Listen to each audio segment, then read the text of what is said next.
Danny Warren walked through the crowded corridors of Station Kepler 7 with his hands shoved deep into his jacket pockets. The station smelled like oil, cheap food, and desperation. It was the kind of place where nobody asked too many questions and everyone minded their own business. That was exactly why Danny was here. His ship, the Wandering Star, was docked 3 levels down with a broken engine core and a fuel tank running on empty. The repair bill alone would cost him 5,000 credits, and Danny had exactly 230 credits to his name. His last cargo run had been a disaster. The client who promised to pay him had disappeared without a trace, leaving Danny stranded on the edge of known space with nothing but problems. He had heard about the auction from a dock worker who owed him a favor. Black market stuff. The kind of sale that happened in the shadows where station security didn't bother to look. Danny wasn't proud of considering it, but desperate times called for desperate measures. Maybe he could buy something cheap and resell it for a profit. Maybe he could find a way out of this mess. The auction house was hidden behind a fake cargo warehouse. Danny showed his identification to a massive alien guard who looked him up and down before grunting and stepping aside. Inside, the room was packed with all sorts of beings from across the galaxy. Traders, smugglers, mercenaries, and worse. The air was thick with smoke and the stink of too many bodies pressed together. Danny found a spot near the back and watched as the auctioneer, a thin human man with a mechanical eye, began presenting items for sale. Stolen goods, illegal weapons, restricted technology. Each item sold for thousands of credits, way more than Danny could afford. He was beginning to think this trip was a waste of time when the auctioneer called for Lot 17. 2 guards dragged a large cage onto the stage. Inside was a female alien unlike anything Danny had ever seen. She had 4 arms, each one bound with thick metal restraints that glowed with energy fields. Her skin shifted colors from deep purple to midnight blue, and her eyes were pure silver, reflecting the lights like mirrors. She wore torn clothing that might have once been armor, and around her neck was a heavy collar that blinked with red warning lights. The auctioneer cleared his throat and began his pitch. Her name was Kira, and she was from a species called the Zarnathi. According to the records, she had killed 3 mercenaries with her bare hands, escaped from 2 different holding facilities, and was classified as extremely dangerous. The collar around her neck would deliver a painful shock if she tried anything violent. The auctioneer recommended keeping her restrained at all times. The bidding started at 10,000 credits. Danny almost laughed.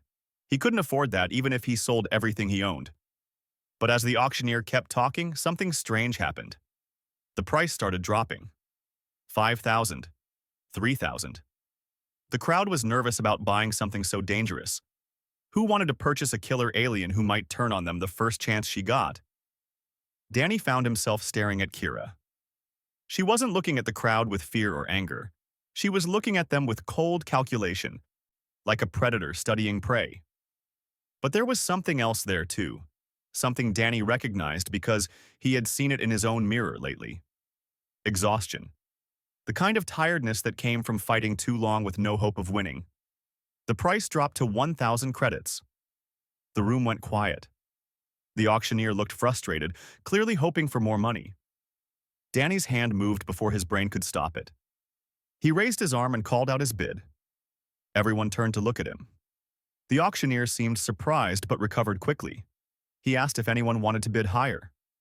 Nobody did. The room stayed silent. Going once, going twice.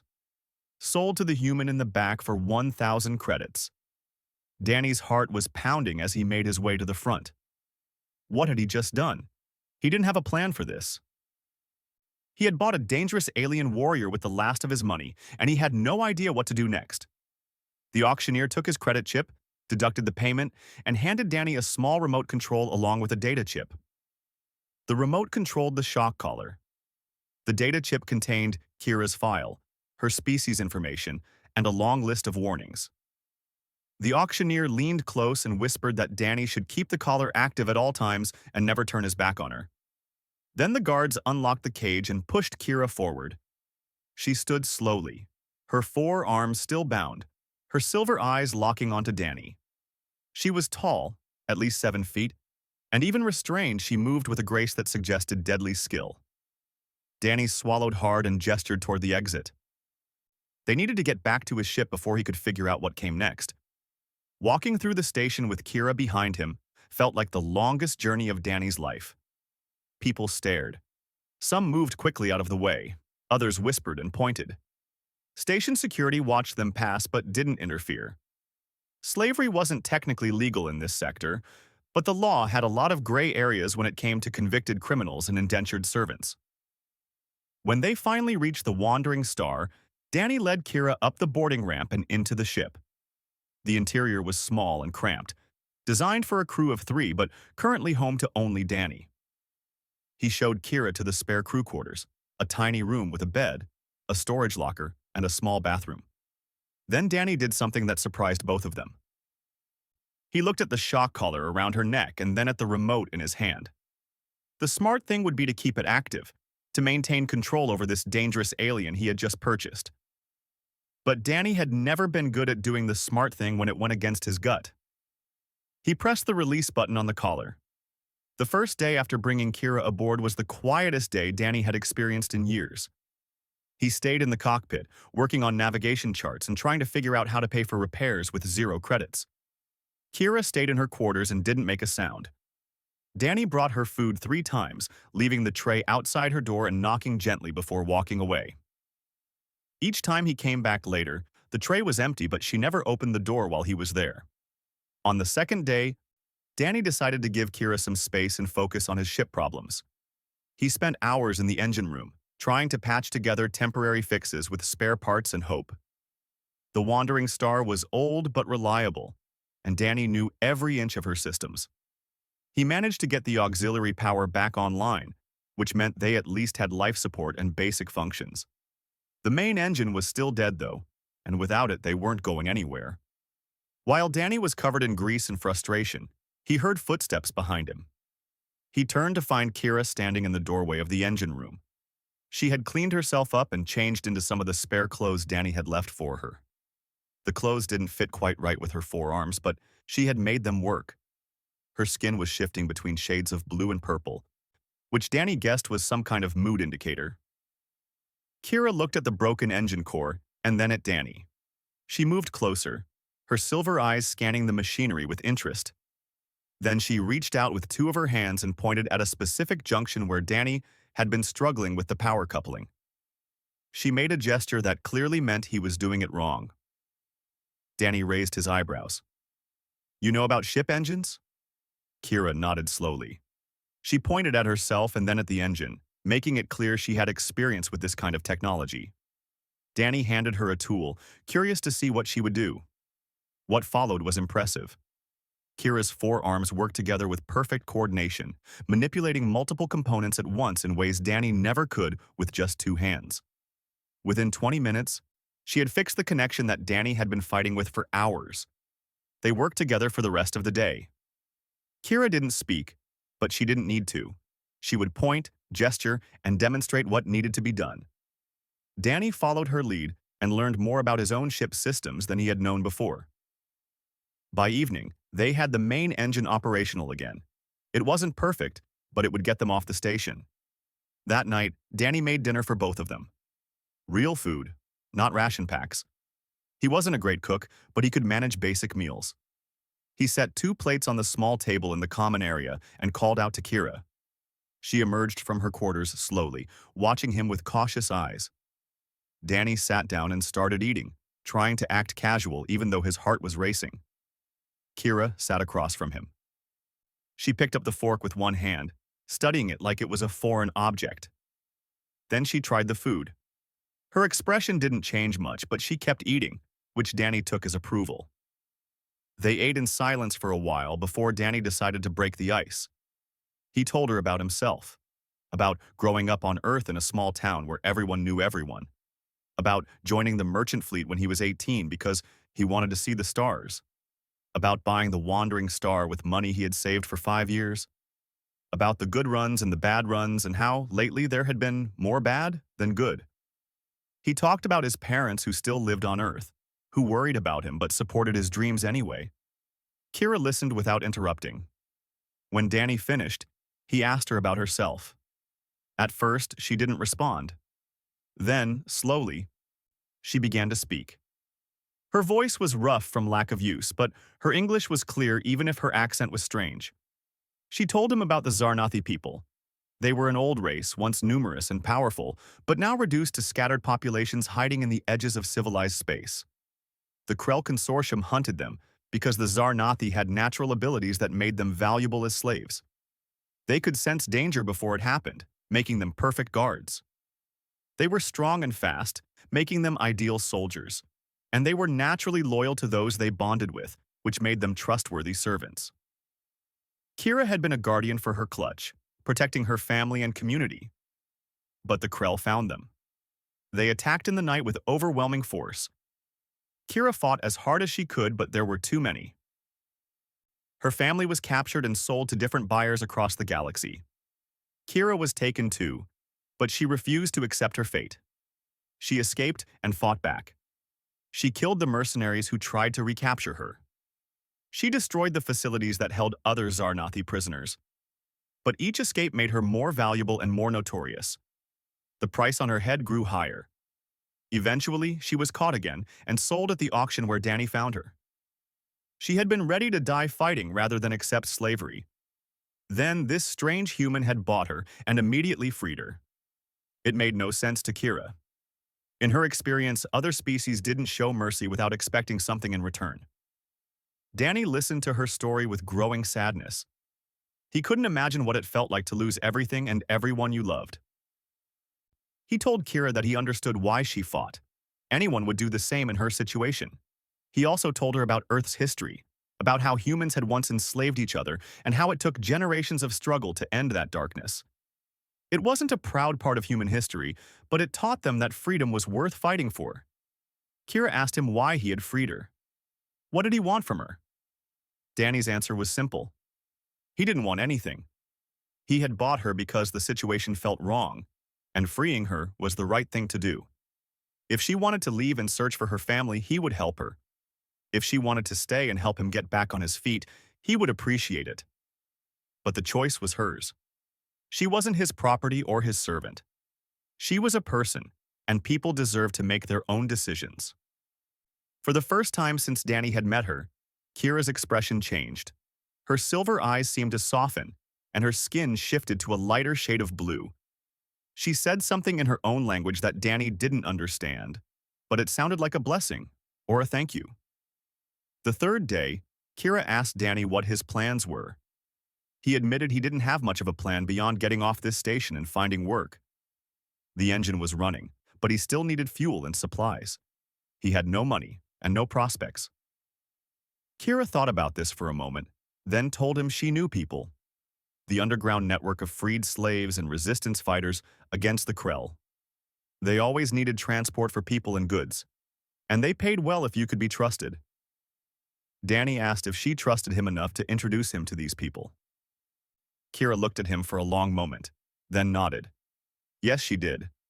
In just 3 days, this human had shown her more kindness than she had experienced in years. If he was willing to trust her with his ship and his life, she could trust him with her, the Wandering Star, docked at New Havana Station 2 weeks after leaving Kepler-7. Those 2 weeks had been good for Danny and Kira both. They had fallen into a comfortable routine aboard the ship. Danny handled the piloting and navigation while Kira managed the technical systems and maintenance. They took turns cooking meals, though Kira's attempts at human food were interesting experiments that didn't always work out. They talked more each day, sharing stories and learning about each other's cultures. Kira's contacts in the Resistance network had come through with several small transport jobs. Nothing illegal, just moving supplies and occasionally people who needed to disappear from one station to another. The pay wasn't great, but it was honest work and it kept them fed and fueled. Danny found himself actually enjoying the work. For the first time in months, he wasn't alone on his ship, and having Kira around made everything easier. New Havana Station was a mid-sized trading hub, known for being relatively safe compared to places like Kepler-7. It had actual security forces that followed the law most of the time. Danny needed to pick up supplies and had heard about a possible cargo run to the inner systems that could pay well. He and Kira split up to cover more ground faster.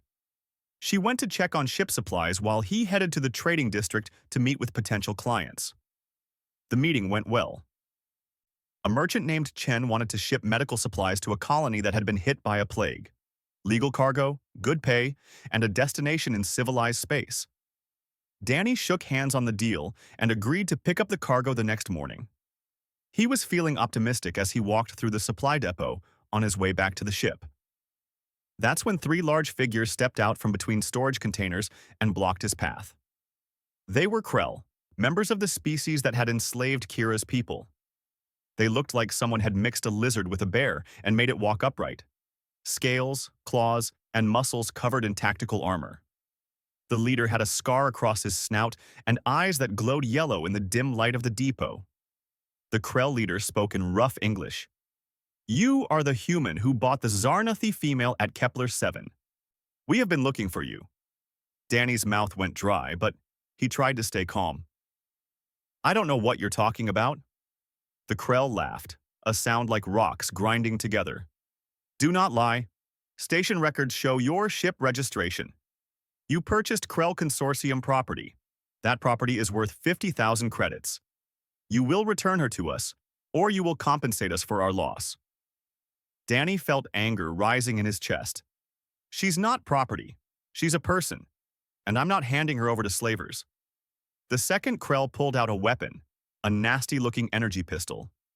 "Then you have chosen to compensate us with your life. A poor trade, human." The third Krell started moving to Danny's left, trying to flank him.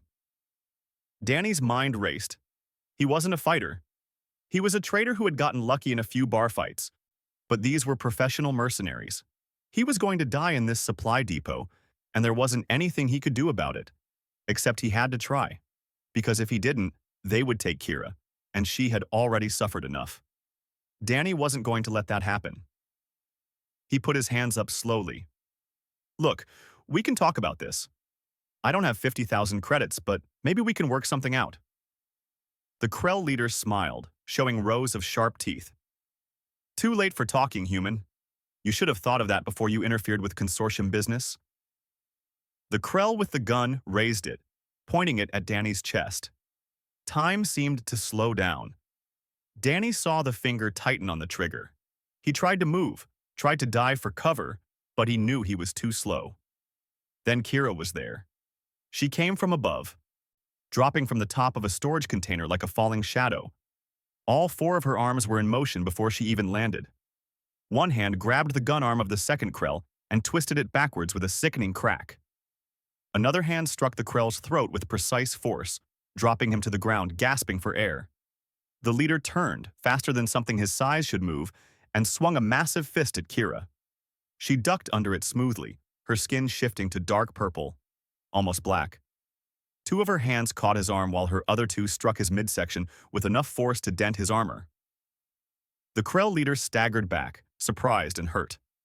The third Krell pulled out a blade, an energy weapon that hummed with power. He slashed at Kira, but she was already moving. She rolled under the strike, came up behind him, and delivered a kick to the back of his knee that brought him down. Before he could recover, she had the blade out of his hand and pressed against his throat. The whole fight had taken less than 30 seconds. Station security arrived moments later, alarms blaring. They found Danny standing unharmed, three Krell mercenaries on the ground, either unconscious or restrained, and Kira standing protectively in front of Danny with the captured blade still in her hand. The security chief, an older human woman named Linda Grant, took in the scene with experienced eyes. She looked at the Krell, then at Kira, then at Danny. "Someone want to tell me what happened here?" Danny explained everything.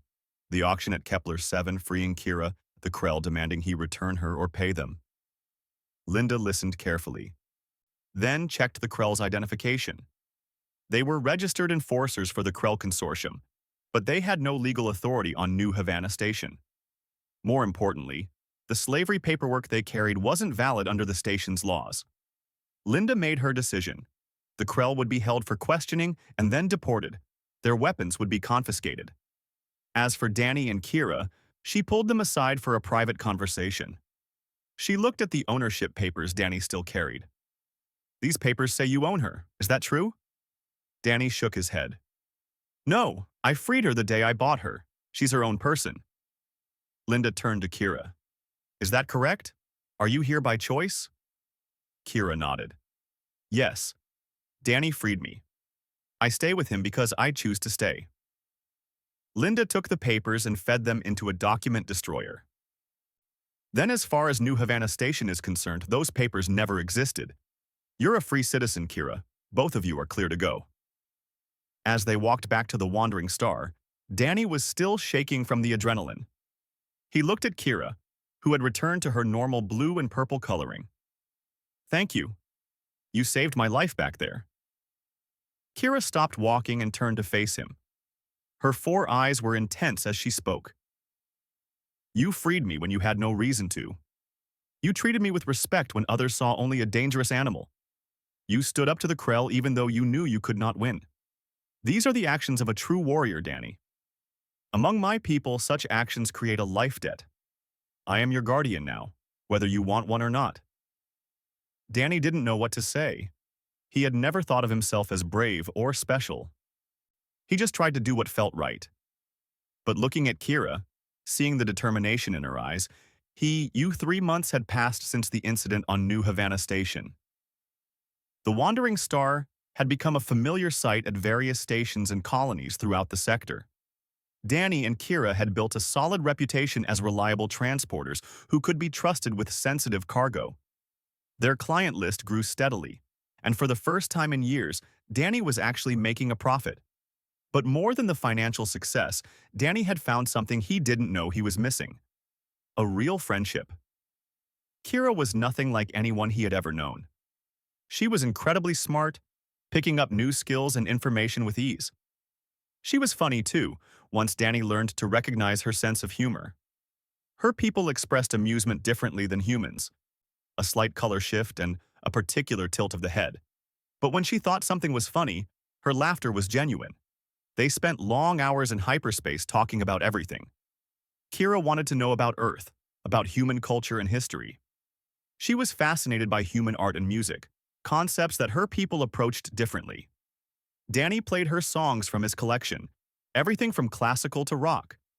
She seemed to particularly enjoy old blues music, saying the emotion in it reminded her of Zarnathi grief songs. In return, Kira taught Danny about the greater galaxy. She explained the complex politics between different species and factions. She taught him about the Krell Consortium, how they operated through legal loopholes and bribed officials. She showed him self-defense techniques from her warrior training. Danny wasn't naturally gifted at combat, but Kira was patient, adjusting her teaching style to work with human limitations. One evening, they were both in the common area after finishing a cargo run. Danny was reading news feeds on his tablet while Kira was working on a piece of art, using materials she had picked up at the last station. Her 4 hands worked simultaneously, weaving colored wires into intricate patterns. Danny watched her work, amazed at the coordination. Can I ask you something? Danny said. Kira didn't look up from her work. You may ask anything. Why did you really stay? I mean, I'm grateful, but you could have left at any time. You could have gone searching for your family. Why stick with a broke trader in his old ship?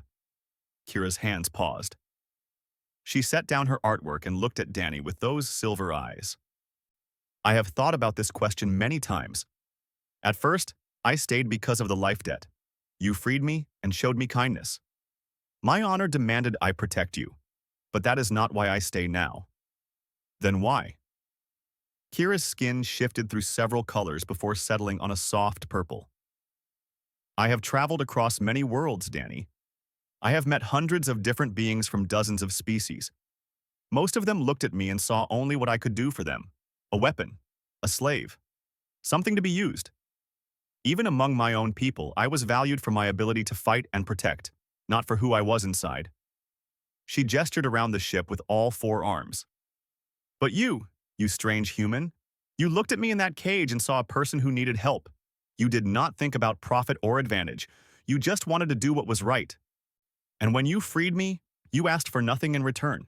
You gave me choice. Do you understand how rare that is? Danny shifted uncomfortably. He had never been good with praise. I just did what anyone would do. No, Kira said firmly. That is where you are wrong. I have seen what others do. Most beings in this galaxy act from self-interest. They help only when there is benefit. They show kindness only when it costs them nothing. But humans, your people, you are different. She moved closer, her expression intense. I have studied human history since meeting you. Your species has done terrible things, yes. You have wars and conflicts and darkness in your past. But you also have something I have not seen in any other species. You have the ability to look at suffering and choose to care, even when it hurts you. Even when it is not logical or profitable or safe. Kira pointed at Danny. You stood up to the Krell knowing they would kill you. Why? Because you could not bear to see me enslaved again. That is not normal behavior, Danny. That is something special. That is why I stay. Because being around you reminds me that the universe is not entirely cruel. That there is still hope. Danny felt his throat tighten with emotion. He had never thought of himself as anything special. He was just a guy trying to get by, making decisions based on what felt right. But hearing Kira describe it that way, seeing the respect and admiration in her eyes, made him realize that maybe those small choices mattered more than he thought. Your people value these qualities? Danny asked. More than anything, Kira replied. Courage without arrogance. Kindness without weakness. Honor without expectation of reward.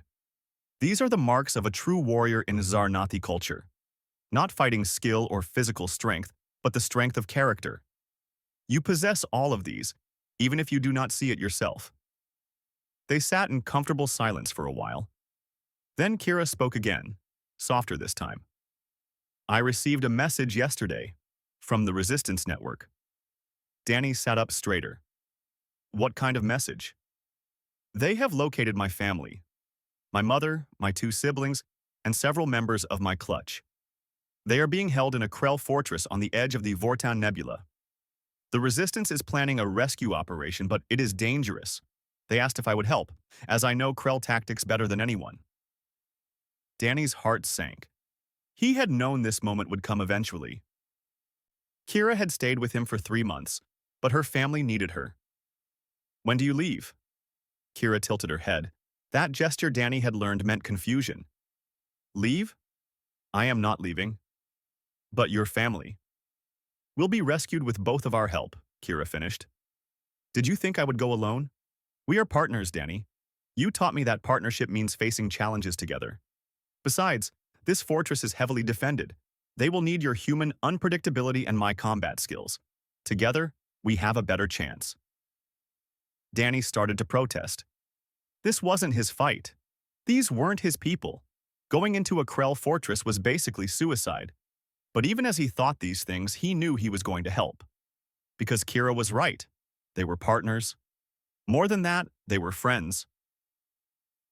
And humans didn't abandon their friends when things got dangerous.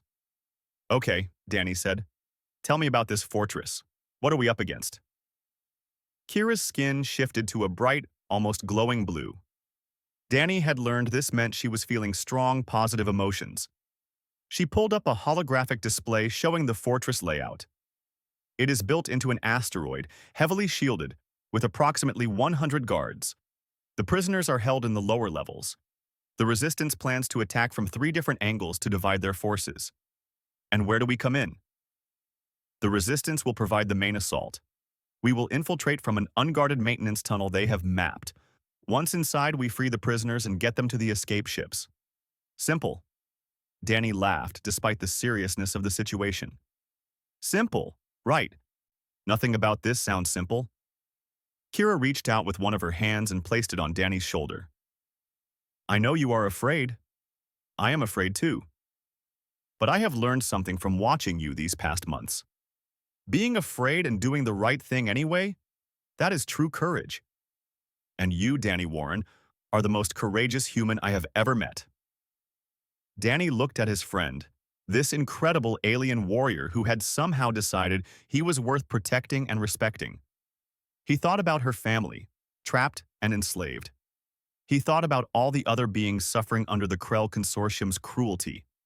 And he thought about the kind of person the week of preparation had passed in a blur of activity. Danny and Kira had worked day and night getting ready for the rescue mission. The Wandering Star had been outfitted with stealth modifications provided by the Resistance Network. Danny had studied the fortress schematics until he could navigate them in his sleep. Kira had trained him in basic combat techniques and taught him how to use the weapons they would carry. Now, as they approached the Vortan Nebula in a convoy of 6 resistance ships, Danny felt his nerves threatening to overwhelm him. His hands shook slightly as he piloted the Wandering Star, following the lead ship's coordinates. Kira noticed and placed one of her hands over his on the control stick. "Breathe, Danny. You will do well. I have faith in you." Danny took a deep breath and nodded. The Resistance commander, a scarred veteran named Kyle Harper, had been skeptical about including a civilian traitor in the operation. But Kira had vouched for Danny, and after seeing how well they worked together, Kyle had agreed to let them handle the infiltration route. The fortress came into view, a massive structure built into a rotating asteroid. It bristled with weapons and shield generators, looking exactly as impregnable as the intelligence reports had suggested. The main assault force would attack from 3 sides, drawing the Krell guards away from the prisoner sections. While the fortress defenses were occupied, Danny and Kira would slip in through a maintenance tunnel that had been discovered by Resistance scouts. "All teams, this is Harper. We begin in 5 minutes. Stick to your assignments and watch each other's backs. For everyone we're bringing home today." The other ships acknowledged. Danny guided the Wandering Star to their insertion point, a debris field near the maintenance tunnel entrance. His heart was pounding so hard he could hear it in his ears. This was really happening. They were attacking a Krell fortress to free slaves. A month ago, Danny had been worried about paying his fuel bills. Now he was part of a rebellion.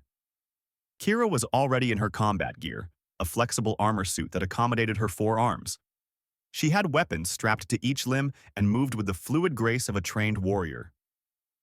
Danny wore a much simpler protective vest and carried a plasma pistol he barely knew how to use. He felt completely out of his depth. "We will be fine," Kira said, reading his expression. "Remember the plan. I handle the combat. You handle the technical systems and help guide the prisoners. Use your strengths, not mine." "Right. Technical systems. I can do that." The main assault began with a thunderous barrage of weapons fire. The fortress shields lit up as they absorbed the incoming attacks. Alarms blared across all frequencies.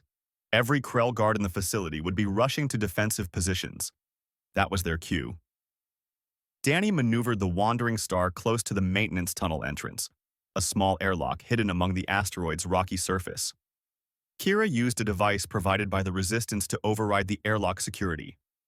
They had maybe 30 minutes before the Krell realized this entrance had been breached. Inside the tunnel, everything was dark and cramped. Danny followed Kira through the narrow passages, trying not to think about the hundreds of tons of rock above them or the armed guards somewhere ahead. The tunnel eventually opened into a service corridor. According to the schematics, the prisoners' cells were 3 levels down. They moved quickly and quietly. Kira led the way, her natural danger sense alerting them to threats before they appeared. Twice they had to hide in side rooms as Krell guards ran past, heading toward the main battle. Danny's whole body was tense, expecting to be discovered at any moment. Finally, they reached the prisoner level. The cells were arranged in long rows, each one sealed with an electronic lock.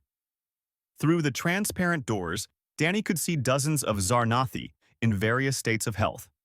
Some looked defiant, others looked broken. All of them looked up with surprise when they saw Kira. Danny went to the main control panel and pulled out his portable computer. This was his part. Kira had gotten them here. Now he needed to get those doors open.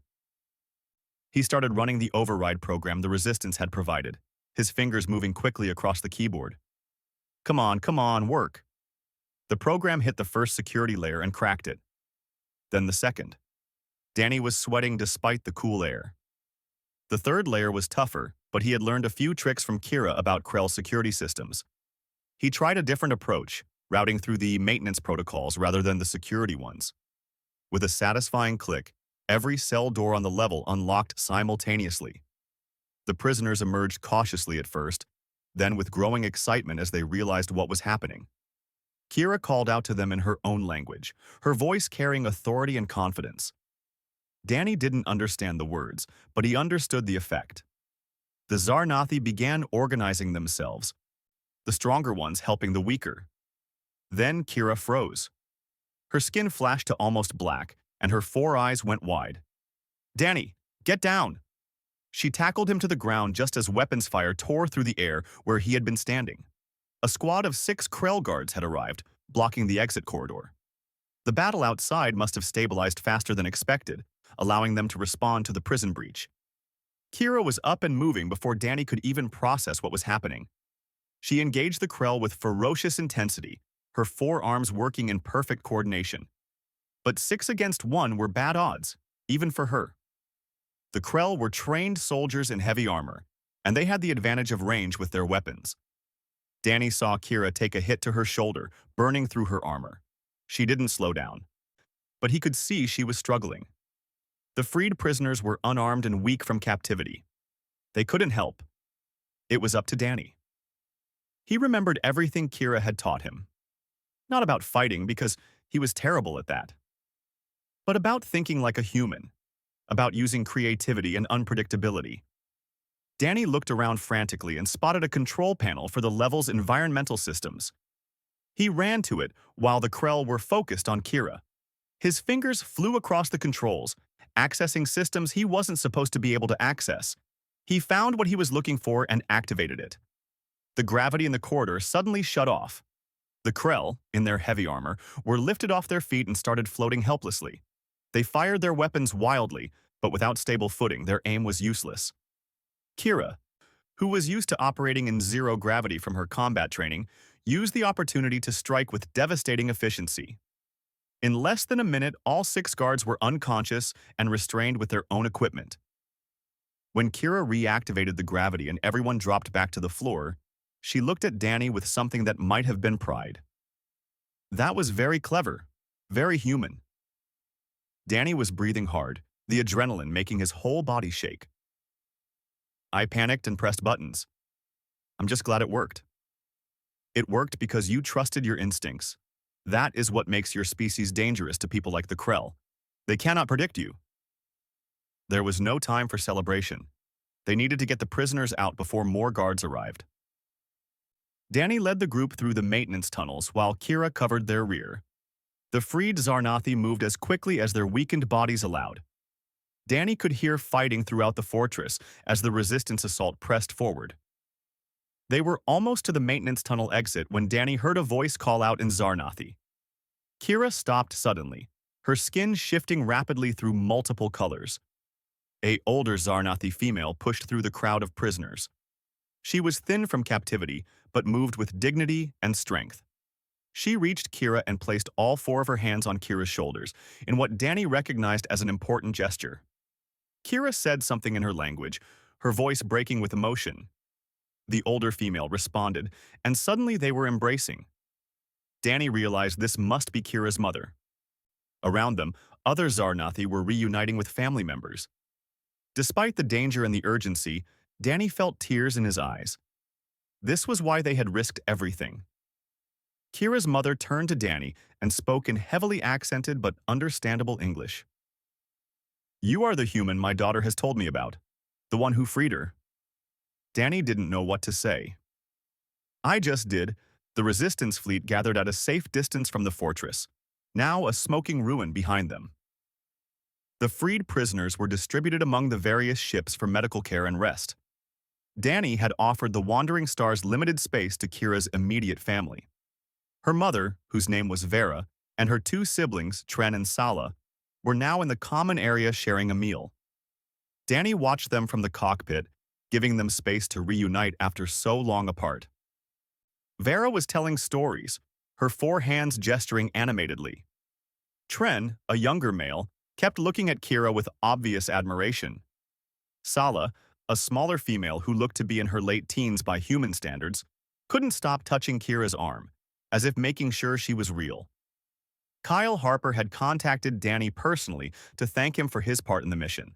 The gravity trick had apparently become legendary among the resistance fighters in the few hours since the rescue. Kyle had offered Danny and Kira positions in the resistance, but Danny had politely declined.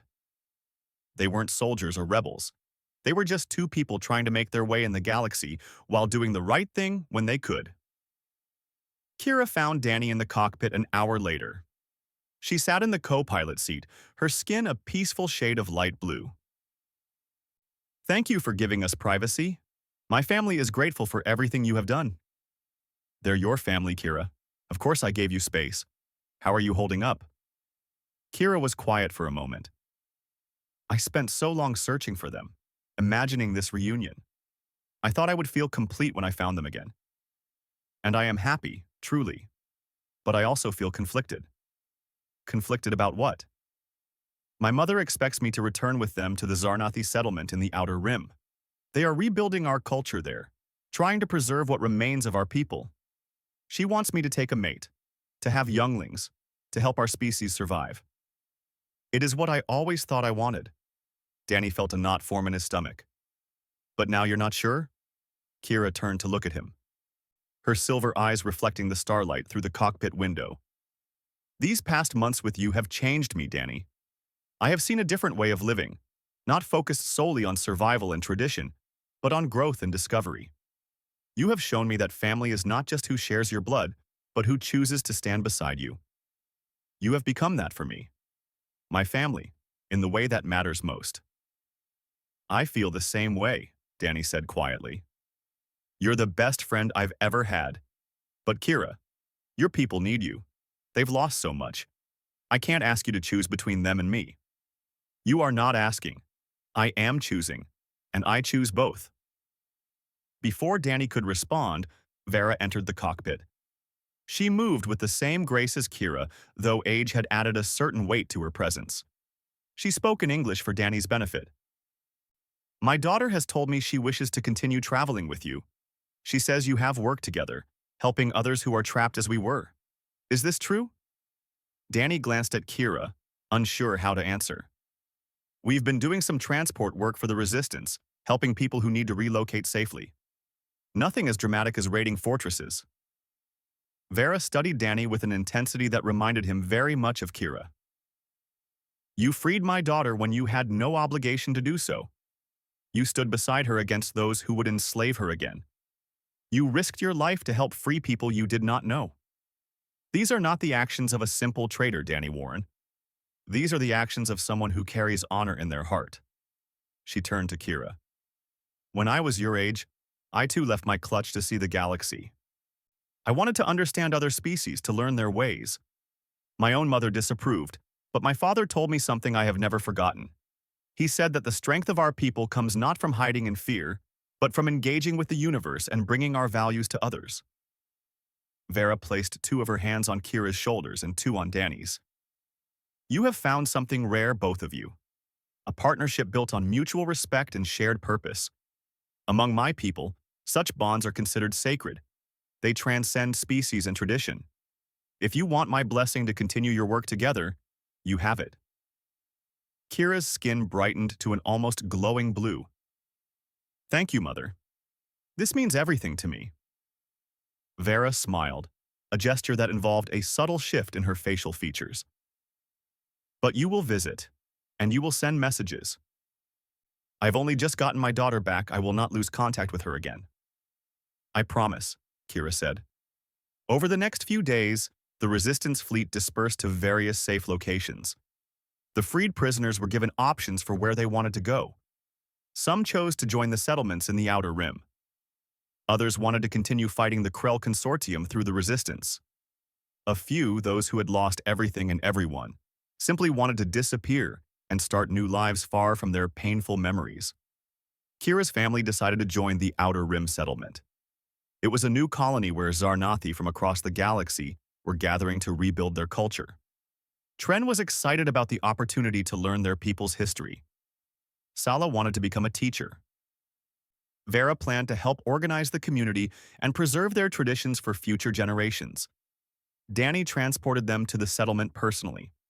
It was a 2-week journey, and during that time he got to know Kira's family better. Vara shared stories about Zarnathi history and culture. Tren asked countless questions about human technology and society. Sala was fascinated by Earth music and made Danny play her dozens of songs. On the last night before they reached the settlement, Vara invited Danny to participate in a traditional Zarnathi ceremony. It was called the Bond Recognition, a ritual where families formally acknowledged those who had become family through choice rather than birth. Kira had told her about what it would mean. The ceremony was simple but profound. Vera spoke in her own language, words that Kira translated for Danny. She spoke about honor, about sacrifice, about the courage to do what was right even when it was difficult. She spoke about how Danny had saved her daughter and her family, not for reward or recognition, but because his heart could not accept injustice. Then Vera did something that surprised everyone. She cut a small piece of fabric from the traditional garment she wore, a piece that represented her family line going back generations. She tied it around Danny's wrist and spoke in English. "You are pack now, Danny Warren. You are family. Any Zarnathi who meets you will know by this token that you are under our protection. Our history is your history. Our honor is your honor. And should you ever need us, we will come." Danny felt tears running down his face. He had never expected anything like this. He was just a human trader who had tried to do the right thing.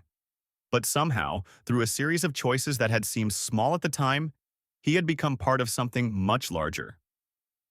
When they arrived at the settlement, Danny and Kira stayed for 2 days helping Vara's family get situated. The settlement was still being built, but it was already alive with activity and hope. Zarnathi of all ages were working together to create a new home for their people. It was beautiful to see. On the morning they were scheduled to leave, the entire settlement gathered to see them off. Vera stood at the front with her family. She spoke to the crowd in Zarnathi, and when she finished, they all performed the gesture of pressing hands over hearts. Danny understood now what it meant. It was recognition of a warrior's spirit.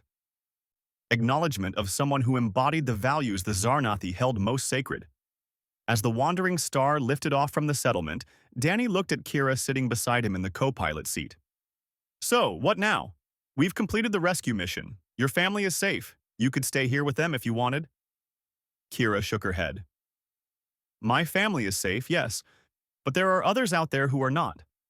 Other prisoners who need help. Other victims of the Krell and slavers like them. Kyle Harper sent us a message this morning. There is a work camp on the edge of the Theron system where 40 people are being held. He asked if we would be interested in helping plan a rescue. That sounds dangerous." "It does. We could get killed. We could. Our ship might get destroyed. It might." Danny thought about it for all of 5 seconds. "Send Kyle a message. Tell him we're in." Kira's skin shifted to that bright, glowing blue that meant she was happy. "I already did. I knew you would say yes." Danny laughed. "You know me too well." "I do. That is why we make such a good team." As the wandering star jumped into hyperspace, heading toward their next adventure, Danny reflected on how much his life had changed. 4 months ago, he had been broke, alone, and desperate. He had made an impulsive decision to buy a slave and free her, not because he had a plan, but because it felt like the right thing to do. That one decision had led to everything else: a friendship that transcended species, a family that chose him as much as he chose them, a purpose beyond just surviving day to day. He had learned that sometimes the smallest acts of kindness could ripple outward in ways you never expected. Sometimes standing up for what was right, even when it was hard, could change lives. He looked at the fabric around his wrist, the token that marked him as family to an entire species. Then he looked at Kira, his best friend and partner, the dangerous alien girl who had become his guardian, and so much more. The galaxy was a big place, full of darkness and cruelty, but it also had light. It had people willing to fight for those who couldn't fight for themselves. It had friendships that bridged impossible gaps. It had hope. And Danny Warren, an ordinary human trader with an extraordinary friend, was going to do everything he could to add more light to the darkness. One rescue at a time. One act of kindness at a time. One choice to do what was right at a time. because that was the human way, and maybe, just maybe, it was enough to make a difference. What was right? Just, Kira's mother repeated, seeming to taste the word. My people have a saying. The smallest light shines brightest in the deepest darkness. You are that light, Danny Warren. You showed my daughter that not all beings in this galaxy are cruel. You reminded her that honor and kindness still exist. For this, you have the eternal gratitude of my entire clutch. She pressed her forehead to Danny's, a gesture of deep respect. Then she stepped back and spoke to the other freed prisoners in Zarnathi. They all turned to look at Danny with expressions he couldn't quite read. Then, as one, they all pressed their hands over their hearts in what he would later learn was a gesture of recognition for a true warrior. Come, Kira said gently. We must go. There will be time for proper thanks later. They made it back to the Wandering Star without further incident. The main assault had succeeded in overwhelming the fortress defenses. Kyle Harper's voice came over the radio, confirming that all teams were evacuating. The mission was a success. Wanted to be. When do we start planning? He asked. Kira's skin brightened even more. Right now. We have much to prepare, and the operation begins in 1 week. They spent the rest of the evening going over schematics, discussing strategies, and preparing for what might be the most dangerous thing either of them had ever attempted. But as they worked, Danny felt something he hadn't felt in a long time. Purpose. He wasn't just hauling cargo anymore. He was going to help free people who had been forgotten by the galaxy's legal systems. And he was going to do it alongside the best friend he had ever had. The universe was a dark and dangerous place, but maybe, just maybe, one human and one Zarnathi could bring a little light to it. Understood that something had changed between them. They weren't just convenient partners anymore. They were something more. I'm glad you're here, Danny said finally. I'm glad you chose to stay. Kira's skin shifted to a lighter blue, and if Danny didn't know better, he would have said she was smiling. I am glad too. Now come. We have cargo to load tomorrow, and you still need to teach me how to make that pasta dish you promised. They walked back to the ship together, a human trader and a Zarnathi warrior, both of them finding in each other something the universe had tried to take away. Hope, friendship, and a reason to keep moving forward. Contacts. They left Station Kepler 7 that evening. As the Wandering Star pulled away from the dock and jumped into hyperspace, Danny felt something he hadn't felt in months. Hope. He glanced over at Kira, who was sitting in the co-pilot seat, checking navigation data with 2 hands while the other 2 worked on system diagnostics. He had spent 1,000 credits on a dangerous alien warrior. Instead, he had found a partner. Maybe luck was finally turning his way. It beeped twice and fell away from Kira's neck, clattering to the floor. Kira's 4 eyes widened in shock. Danny then unlocked the restraints on her arms, and they too fell away. He stepped back and held up his hands to show he wasn't a threat. Kira stood there, free for the first time in months, staring at the human who had just given up all his leverage. She could kill him easily now. She could take his ship and leave him dead in this room. Danny knew all of this, and yet he had done it anyway. Instead of attacking, Kira asked a question in a voice that sounded like music mixed with gravel. Why? Danny shrugged and gave her an honest answer. Because nobody deserves to be in chains. You looked like you needed help, and I guess I'm the kind of idiot who can't ignore that. Kira tilted her head, studying him with those strange, silver eyes. Finally, she stepped back and sat on the edge of the bed. She didn't say anything else, but she didn't attack him either. Danny took that as a good sign. He left her alone and went to the cockpit, wondering what he'd gotten himself into and whether his compassion had just signed his own death warrant.